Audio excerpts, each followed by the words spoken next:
এমন হচ্ছে যে মুম্বাই ইন্ডিয়ান্সের যেন খারাপ দিন শেষই হচ্ছে না, মানে এইরকমই শুরু হয়ে গেছে মুম্বাই ইন্ডিয়ান্সের সাথে। কারণ মুম্বাই ইন্ডিয়ান্সের যে রোহিত শর্মাকে ক্যাপ্টেন্সি থেকে সরানোর পর মুম্বাই ইন্ডিয়ান্সের যে ফ্যান ফলোয়িং, সে টুইটারে বা ইনস্টাগ্রামই হোক, সে মিলিয়ন ফ্যান ফলোয়িং তাদের কমে গেছে। আর এই ফ্যান ফলোয়িং কমে যাওয়ার পরও মুম্বাই ইন্ডিয়ান্সের যেন তাদের যে এখনও মানে দুর্দশা কমছে না, এখনও যেন তাদের মানে হাল আরও বেহাল হয়ে যাচ্ছে, দিনের পর দিন যেন তাদের আরও বেকায়দায় পড়ে যাচ্ছে, মানে এমন একটা হয়ে যাচ্ছে মুম্বাই ইন্ডিয়ান্সের অবস্থা। কারণ মুম্বাই ইন্ডিয়ান্স যে তাদের নিউ ক্যাপ্টেন অ্যাপয়েন্ট করেছে হার্দিক পান্ডিয়াকে, তাকে নিয়ে আবার একটা নতুন দুঃসংবাদ চলে এসেছে মুম্বাই ইন্ডিয়ান্স টিমে। কারণ হার্দিক পান্ডিয়া নাকি এইবার যে 2024 আইপিএল হবে সেইটাইতে নাকি তিনি থাকবেন না, তিনি অ্যাবসেন্ট। কারণ তার হলো একটাই কি, তার নাকি চোট। আর এটা সবাই জানে কি হার্দিক পান্ডিয়ার চোট যেন মাস্তুতো ভাই, এইরকম একটা সম্পর্ক। কারণ আপনি যখনই দেখেন কি হার্দিক পান্ডিয়া সে ওয়ার্ল্ড কাপ জায়গায় হোক বা আর কোথাও যাক, বড় বড় সিরিজগুলোতে সে চোটের জন্য বাইরে চলে যায়। সে হয়তো বছরে 8 মাস চোটে থাকে, 3 মাস ক্রিকেট খেলে, সেই রকম একটা প্লেয়ার। আর সেই রকম একটা প্লেয়ারকে মুম্বাই ইন্ডিয়ান্স কী করলো, ক্যাপ্টেন বানিয়ে দিল। তাদের এত বড় একটা ক্যাপ্টেন থাকতে, যে মুম্বাই ইন্ডিয়ান্সকে 5 বার কাপ দিয়েছে আইপিএলের, এমনকি আমাদের ইন্ডিয়ান টিমের ক্যাপ্টেন, এখন প্রেজেন্ট ক্যাপ্টেন, ওয়ার্ল্ড কাপ খেলে এলে এত ভালো ফর্মে থাকা, তাকে সরিয়ে এমন একজনকে ক্যাপ্টেন বানিয়েছে যিনি কিন্তু মানে ওই 8 মাস 9 মাস চোটেই পড়ে থাকেন, ও 2-3 মাস ক্রিকেট খেলেন, সেইরকম একটা ব্যক্তিকে মুম্বাই ইন্ডিয়ান্স ক্যাপ্টেন বানিয়েছে। তাহলে তো এরকম অবস্থা হতেই হবে।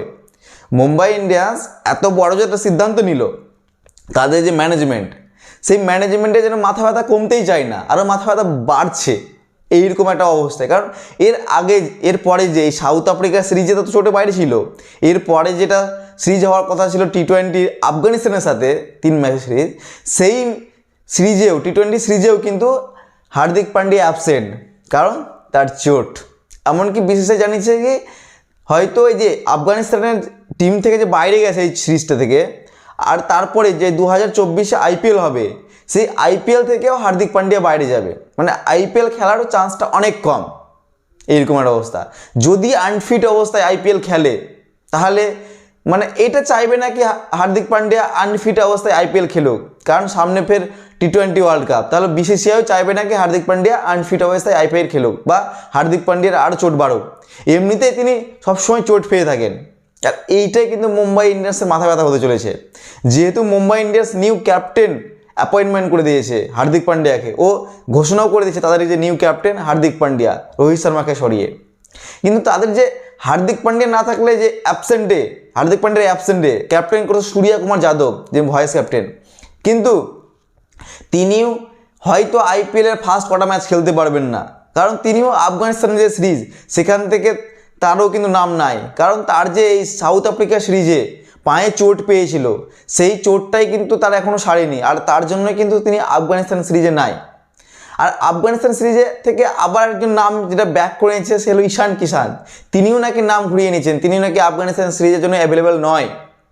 তাহলে আফগানিস্তান সিরিজে যে কে ক্যাপ্টেন হবে সেটাই বোঝা যাচ্ছে না, সেটা পরের কথা। কিন্তু এই যে মুম্বাই ইন্ডিয়ান্সের যে আবার একটা দুঃখের খবর, কারণ তারা যে ক্যাপ্টেনকে বানিয়েছে সে হয়তো বছরে 8-9 মাসই চোটে ব্যস্ত থাকেন, আর সেই রকম মানুষকে ক্যাপ্টেন বানিয়েছে সেই মুম্বাই ইন্ডিয়ান্স।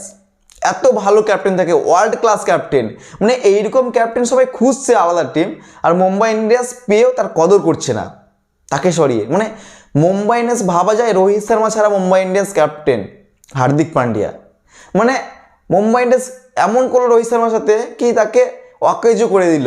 একটা প্লেয়ার যে মুম্বাই ইন্ডিয়ান্সকে সব কিছু দিয়ে গেল এতদিন থেকে, আর সেই প্লেয়ারটাকে কী করলো মুম্বাই ইন্ডিয়ান্স, নাকি তাকে অকেজো করে দিল, কারণ তাকে ক্যাপ্টেন থেকে সরিয়ে দিল, মানে একটা তার সম্মান নিয়ে খেলে দিল মুম্বাই ইন্ডিয়ান্স। এত ভালো একটা প্লেয়ারকে, আমাদের এখনও টিম ইন্ডিয়ার প্রেজেন্ট ক্যাপ্টেন 3টি ফরম্যাটে, টেস্ট, ওডিআই, T20, আর তাকে নাকি মুম্বাই ইন্ডিয়ান্স সরিয়ে দিল।